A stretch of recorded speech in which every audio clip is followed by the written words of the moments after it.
Welcome to Insight Engine Academy. Today we are going to learn about parts of speech. Parts of speech లో ఉన్నటువంటి parts అన్నిటిని ఈజీగా మనం నేర్చుకునే ప్రయత్నం చేద్దాం.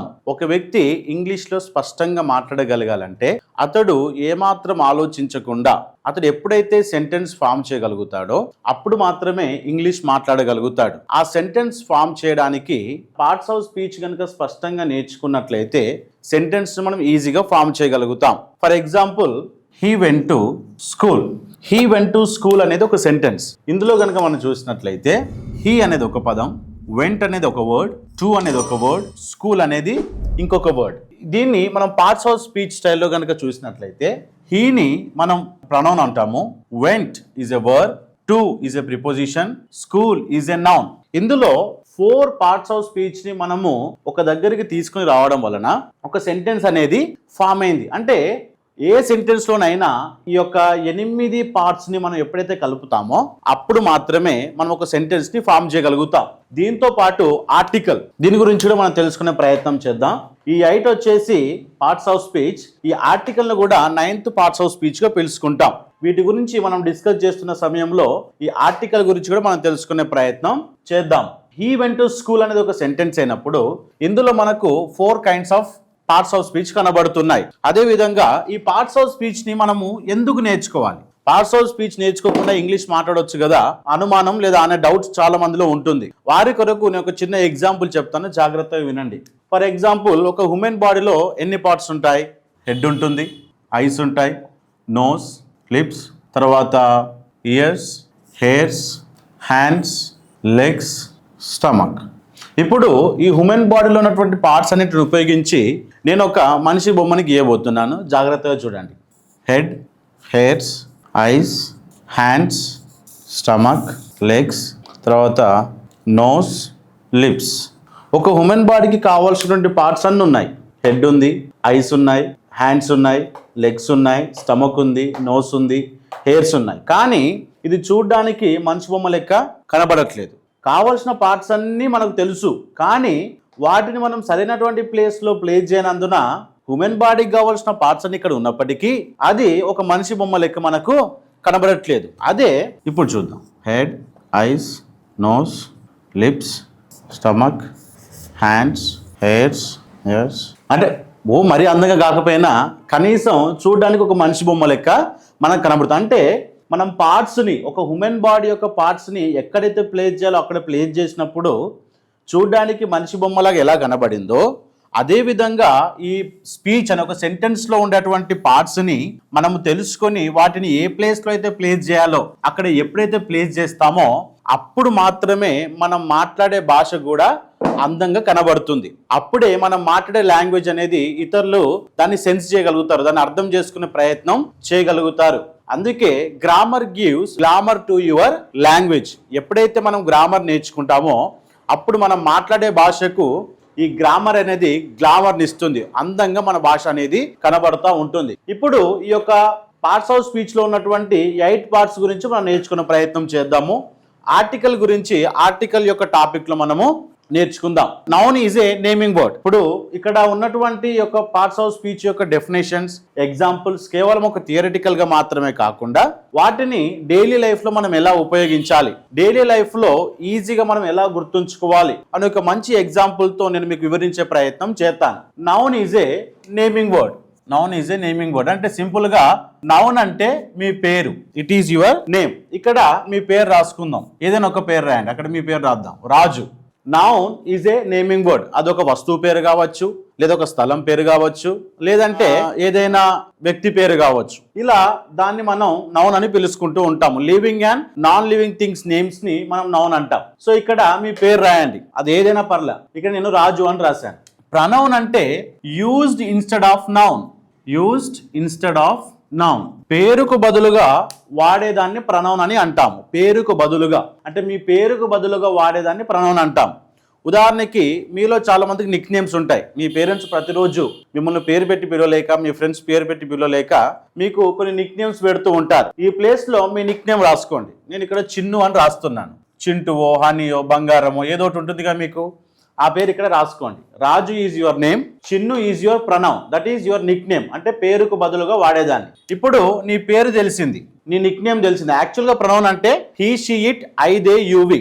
ఇక్కడ ప్రనౌన్ ని యాక్చువల్గా లాజికల్ గా వాటిని మనం అంటాం హీ, షీ, ఇట్ అని. కానీ ఇక్కడ మీకు గుర్తుండడం కొరకు మీ యొక్క నిక్ నేమ్ ను రాసుకోమని చెప్తున్నాను. అడ్జెక్టివ్ ఏం తెలియజేస్తుందంటే ఈ రాజు ఎలా ఉంటాడు లేదా ఈ చిన్ను ఎలా ఉంటాడు అనే విషయాన్ని అడ్జెక్టివ్ తెలియజేస్తుంది. ఫర్ ఎగ్జాంపుల్, రాజు హ్యాండ్సమ్ ఉంటాడు అనుకోండి, ఇక్కడ హ్యాండ్సమ్ అని రాద్దాం. ఒకవేళ మీరు అమ్మాయి అయితే బ్యూటిఫుల్ అని రాసుకోండి.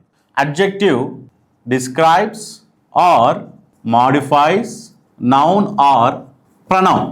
ఈ యొక్క అడ్జెక్టివ్ అనేది రాజును చిన్నును డిస్క్రైబ్ చేసేది. ఈ రాజు ఎలా ఉన్నాడు లేకపోతే ఈ చిన్ను ఎలా ఉన్నాడు అనే విషయాన్ని తెలియజేసేది అడ్జెక్టివ్. అంటే మీరు హ్యాండ్సమ్గా ఉన్నారా, లేదంటే మీరు లావుగా ఉన్నారా, బక్కగా ఉన్నారా, హైట్ ఉన్నారా, లేదంటే పొట్టిగా ఉన్నారా, ఇలాంటి విషయాలన్నీ కూడా అడ్జెక్టివ్ తెలియజేస్తుంది. ఇప్పుడు మనకు మన పేరు తెలిసింది, మన నిక్నేమ్ తెలిసింది, మీరు ఎలా ఉంటారో తెలిసింది. ఇప్పుడు మీరు ఏం చేస్తారో అనే విషయాన్ని తెలియజేసేదాన్ని మనం వర్బ్ అని పిలుస్తాం. మనం ఏం చేస్తాం, మనం action. Verb is a action word, being or having word. ప్రస్తుతానికి ఈ యాక్షన్ వర్డ్ గురించి తెలుసుకుందాం. బీయింగ్ ఆర్ హ్యావింగ్ వర్డ్ గురించి ఈ వర్బ్ టాప్లోనికి వెళ్ళినప్పుడు మనం వాటి గురించి నేర్చుకునే ప్రయత్నం చేద్దాం. యాక్షన్ వర్డ్ అంటే మీరు ఏం చేస్తారు. ఇప్పుడు రాజు మన name, it is a noun. Chinnu it is a pronoun, అంటే used instead of your name, అంటే used instead of noun, that is your nickname Chinnu. ఇప్పుడు ఈ రాజు లేదా చిన్ను ఏం చేస్తారు, అడ్జెక్టివ్. హ్యాండ్సమ్ ఇక్కడ బ్రాకెట్లో మీకు అర్థం కావడం కొరకు హీ, షీ, ఇట్ అని రాస్తున్నాను, మీరు కన్ఫ్యూజ్ కాకండి. So Raju is a noun, that is your name. Pronoun used instead of your name, that is chinnu, he, she, it. Adjective మీరు ఎలా ఉంటారని చెప్పేది హ్యాండ్సమ్, మీరు ఏం చేస్తారు అని చెప్పేది వర్బ్. ఫర్ ఎగ్జాంపుల్, ప్రతిరోజు ఉదయం మీరు లేవగానే వాకింగ్కి వెళ్తారు అనుకోండి, ఇక్కడ వాక్ అని రాయండి. లేదంటే మీరు న్యూస్ పేపర్ చదువుతారు అనుకోండి, ఇక్కడ రీడ్ అని రాయండి. న్యూస్ పేపర్ చదువుతారు, రీడ్. లేదంటే మీరు ప్రతిరోజు ఉదయం లేవగానే స్విమ్మింగ్ చేస్తారు అనుకోండి, ఇక్కడ స్విమ్. సో మీకు ఏ అలవాటు ఉంటే అది. లేదంటే మీరు స్కూల్కి వెళ్తారు అనుకోండి, గో టు స్కూల్. ఇవన్నీ కూడా మీ యొక్క యాక్షన్. వర్బ్ అనేది మీరు ఏం చేస్తారు అనే విషయాన్ని తెలియజేస్తుంది. It is a action word. Then adverb వచ్చేసి మీరు చేస్తున్నటువంటి యాక్షన్ ఏదైతే ఉందో అది ఎలా చేస్తారు. ఫర్ ఎగ్జాంపుల్, ఇక్కడ ఇతను వాకింగ్కి వెళ్తున్నాడు. ఈ వాకింగ్కి డైలీ వెళ్తాడా లేదంటే ఫ్రీక్వెంట్లీగా అప్పుడప్పుడు వెళ్తాడా అనే విషయాన్ని తెలియజేస్తుంది. రీడ్. ఇప్పుడు ఇతను న్యూస్ పేపర్ ప్రతిరోజు చదువుతాడా, అప్పుడప్పుడు చదువుతాడా, లేకంటే స్లోగా చదువుతాడా, ఫాస్ట్గా చదువుతాడా, ఇలా తను చేసే పని ఏ విధంగా చేస్తాడని చెప్పేదాన్ని అడ్వర్బ్ అని అంటాము. Adverb modifies or describes verb. ఈ అడ్వర్బ్ అనేది వర్బ్ని, అంటే ఈ యొక్క యాక్షన్ ఏ విధంగా జరుగుతుందో దాన్ని డిస్క్రైబ్ చేస్తుంది. ఫర్ ఎగ్జాంపుల్, ప్రతిరోజు నేను వాకింగ్ వెళ్తాను అనుకోండి, ఇక్కడ రెగ్యులర్లీ. ఇప్పుడు న్యూస్ పేపరు స్లోగా నేను చదువుతాను అనుకో, ఇక్కడ స్లోలీ. స్విమ్మింగ్ అప్పుడప్పుడు నువ్వు చేస్తావు అనుకో, ఇక్కడ ఫ్రీక్వెంట్లీ. నువ్వు స్కూల్కి లేదా కాలేజ్కి డైలీ వెళ్తావు అనుకో, ఇక్కడ డైలీ. సో నువ్వు చేసే వర్క్ని నువ్వు ఎలా చేస్తావు అని చెప్పేదాన్ని మనం అడ్వర్బ్ అని పిలుస్తూ ఉంటాం. Then preposition. ఇంతవరకు నీ పేరేంటో తెలుసుకున్నాం, నీ నిక్నేమ్ ఏంటో తెలుసుకున్నాం, నువ్వు ఎలా ఉంటావో తెలుసుకున్నాం, నువ్వు ఏం చేస్తావో తెలుసుకున్నాం, అది ఎలా చేస్తావో తెలుసుకున్నాం. ఇవన్నీ తెలిసినటువంటి మనకు ఇప్పుడు నువ్వు ఎక్కడ ఉంటావో చెప్పేదాన్ని ప్రిపోజిషన్ అని అంటాము. Preposition it shows your location, direction etcetera. అంటే నువ్వు ఎటువైపుగా వెళ్తున్నావు, నువ్వు ఎక్కడ ఉంటున్నావు అని నీ లొకేషన్ని తెలియజేసేదాన్ని మనం ప్రిపోజిషన్ అని పిలుస్తాము. For example, I am from Telangana. లేదంటే I stay beside public garden. లేదంటే ఐ లీవ్ ఇన్ హైదరాబాద్. ఇలా నీ యొక్క లొకేషన్ని తెలియజేసేదాన్ని మనం ప్రిపోజిషన్. నీ యొక్క పొజిషన్, నీ యొక్క లొకేషన్ లేదా నీ యొక్క డైరెక్షన్. ఫర్ ఎగ్జాంపుల్, నువ్వు స్కూల్కి వెళ్తున్నావు, ఐ గో టు స్కూల్. నువ్వు ఎటు వెళ్తున్నావు, స్కూల్కి వెళ్తున్నావు. సో నీ డైరెక్షన్ తెలియజేసేది. సో దీన్ని మనం ప్రిపోజిషన్ అని అంటాం. ఇందులో మనకు కన్ఫ్యూజన్ ఏమీ లేదండి, చాలా ఈజీగా గుర్తుంచుకోవచ్చు. నౌన్ అంటే నీ పేరు, దట్ ఈజ్ రాజు. ప్రనౌన్ అంటే Nick name, that is Chinnu. దాన్ని యాక్చువల్గా హీ, షీ, ఇట్ అని అంటాము.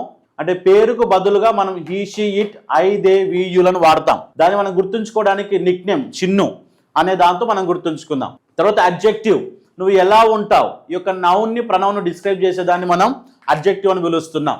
తర్వాత ఈ రాజు చిన్ను వీరు ఏం చేస్తారు లేదా ఈ రాజు ఏం చేస్తాడు అనే దాన్ని మనం వర్బ్ అంటాం. Verb is a action word. నువ్వు ప్రతిరోజు ఏం చేస్తావు లేదా నువ్వు ఇప్పుడు ఏం చేస్తున్నావు, నువ్వు ఎప్పటికీ ఏం చేస్తూ ఉంటావు, ఈ యాక్షన్ వర్డ్ నువ్వు ఏం చేస్తావు అనే దాన్ని మనకు తెలియజేస్తుంది. తర్వాత అడ్వర్బ్, ఇది చాలా ప్రాముఖ్యం. ఈ అడ్వర్బ్ అనేది ఈ వర్బ్ అంటే ఈ యాక్షన్ ని నువ్వు ఎలా చేస్తున్నావు అనేది తెలియజేస్తుంది. నువ్వు రెగ్యులర్గా వాకింగ్కి వెళ్తున్నావా, స్లోగా చదువుతున్నావా, ఫాస్ట్గా చదువుతున్నావా, ఫ్రీక్వెంట్లీగా స్విమ్ చేస్తున్నావా, లేదంటే డైలీ స్కూల్కి వెళ్తున్నావా, అప్పుడప్పుడు వెళ్తున్నావా, అంటే నువ్వు చేసే యాక్షన్ ఏ విధంగా చేస్తున్నావు అనే విషయాన్ని ఈ యొక్క అడ్వర్బ్ అనేది తెలియజేస్తుంది. ఆ తర్వాత నువ్వు ఎక్కడ ఉంటున్నావు, నీ యొక్క లొకేషన్ని నీ యొక్క లొకేషన్ని తెలియజేసేదాన్ని మనం ప్రిపోజిషన్ అని అంటాము. It shows your location or direction. That is I'm from Telangana, I stay beside public garden, I live in Hyderabad or Warangal or Karimnagar, anything. లేదా ఐ గో టు స్కూల్, నేను స్కూల్కు వెళ్తున్నాను. ఇలా వీటిని మనం ప్రిపోజిషన్స్ అని అంటాము. Then coming to conjunction. ఈ కంజంక్షన్ అనేది నిన్ను ఇతరులతో కనెక్ట్ చేస్తుంది.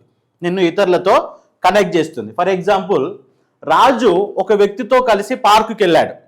ఆ వ్యక్తిను ఈ వ్యక్తిని కలిపేదాన్ని మనం కంజంక్షన్ అంటాం. For example, Raju and Ramya went to park. Raju and Ramya went to park. So ఇక్కడ రాజును రమ్యతో కలిపినటువంటి ఈ వర్డ్ని మనం కంజంక్షన్ అంటాం. That is and. ఈ అండ్ని మనం కంజంక్షన్ అని పిలుస్తూ ఉంటాము. It connects two or more words, phrases and sentences. ఈ కంజంక్షన్ అనేది టూ వర్డ్స్ని, ఫ్రేజెస్ని లేదా సెంటెన్సెస్ని కలుపుతూ ఉంటుంది. ఫర్ ఎగ్జాంపుల్, ఇప్పుడు మనం రెండు సెంటెన్స్ చూద్దాం.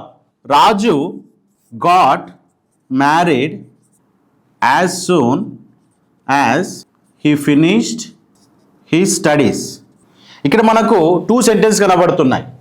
Raju got married and he finished he studies. Raju got married, he finished he studies. చూసినట్లయితే రాజు తన చదువులు ముగించుకున్నాడు, రాజు మ్యారేజ్ చేసుకున్నాడు. ఈ రెండు పదాలను కలిపినటువంటి యాజ్ సూన్ యాజ్ అనే దీన్ని మనం కంజంక్షన్ అని అంటాం. కంజంక్షన్ అంటే సింపుల్గా మనం గుర్తుంచుకోవాల్సిన విషయం ఏమిటంటే, it connects us with others, మనల్ని ఇతరులతో కనెక్ట్ చేస్తుంది. సో కంజంక్షన్ దగ్గరికి రాగాల్సిన విషయం ఏమిటంటే, కంజంక్షన్ అనేది ఒక వర్డ్ని ఇంకో వర్డ్తో కలుపుతుంది. సో రాజుకు వివాహమైంది అనే విషయాన్ని ఈ కంజంక్షన్ అనేది మనకు తెలియజేస్తుంది. ఎవరితో వివాహమైంది? Raj got married as soon as he finished he studies with Ramya. Up to now we have discussed about noun, pronoun, adjective, verb, adverb, preposition and conjunction. Now we are going to discuss about interjunction. Interjunction, it shows emotions and feelings. ఇప్పుడు conjunction వరకు మనం ఏం చూసాం? రాజు ఎవరితో ఉన్నాడు లేదా రాజు యొక్క వివాహం జరిగింది అనే విషయాన్ని మనకు ఈ కంజంక్షన్ తెలియజేసింది. ఇప్పుడు రాజు యొక్క వివాహం జరిగిన తర్వాత, ఆఫ్టర్ హీ గాట్ మ్యారీడ్, తన ఎమోషన్స్ ఎలా ఉన్నాయి, తన ఫీలింగ్స్ ఎలా ఉన్నాయి అనేది ఈ ఇంటర్జంక్షన్ మనకు తెలియజేస్తుంది. ఎగ్జాంపుల్, హో, వావ్, షెట్, హెల్, ఇట్స్ ఫ్రస్ట్రేటింగ్. సో ఇలాంటి ఎమోషన్స్ని లేదా ఫీలింగ్స్ని, సడన్ ఎక్స్ప్రెషన్స్ని తెలియజేసేదాన్ని మనం ఇంటర్జంక్షన్ అంటాము. ఇప్పుడు దీన్ని ఎలా గుర్తుంచుకోవాలంటే, Raju and Ramya went to park, లేదా Raju and Ramya they both got married. ఇప్పుడు వాళ్ళకి మ్యారేజ్ అయిన తర్వాత స్టార్టింగ్ స్టేజ్లో హో, వావ్ అనే ఎమోషన్ లేదా ఫీలింగ్, వాళ్ళ ఎక్స్ప్రెషన్ తెలియజేస్తున్నారు. తర్వాత ఒక 2, 3, 4, 5 years గడిచిన తర్వాత వాళ్ళ expression shit, it's frustrating, hell, it's frustrating అనేటువంటి ఎమోషన్స్ని వాళ్ళు వ్యక్తపరుస్తున్నారు. ఈ ఎగ్జాంపుల్ ఎందుకు చెప్తున్నానంటే, ఈ యొక్క ఇంటర్జంక్షన్ it shows emotions and feelings అనేటువంటి ఈ యొక్క ఫార్ములా లేదా ఈ యొక్క డెఫినేషన్ని మీరు గుర్తుంచుకోవడం కోసం ఈ విషయాలను తెలియజేస్తున్నాను. మరలా ఒకసారి పై నుంచి కింది వరకు చూద్దాం. Raju is your name, that is noun. Chinni is your nickname, that is pronoun. Handsome నువ్వు ఎలా ఉంటావు, that is adjective. Walk, read, swim, go నువ్వు ఏం చేస్తావు, that is verb. Regularly, slow, frequently, daily ఎలా చేస్తావు, that is adverb. To, in, beside and from that is preposition, నువ్వు ఎక్కడ ఉంటావు, దట్ ఈస్ ప్రిపోజిషన్. కంజంక్షన్ నువ్వు ఎవరితో ఉన్నావు, ఎవరితో కనెక్ట్ అవుతున్నావు, ఎవరిని మ్యారేజ్ చేసుకున్నావు, ఎవరితో నువ్వు వెళుతున్నావు అంటే నీతో ఇంకొకరిని కనెక్ట్ చేసేదాన్ని కంజంక్షన్ అంటాం. ఇంకొకరితో నువ్వు కనెక్ట్ అయిన తర్వాత లేదా మామూలుగా నీ యొక్క ఫీలింగ్స్ని తెలియజేసేదాన్ని ఇంటర్జంక్షన్ అని మనము అంటాం. ఈ ఆర్టికల్ గురించి ఆర్టికల్ టాపిక్లో మనం తెలుసుకునే ప్రయత్నం చేద్దాం.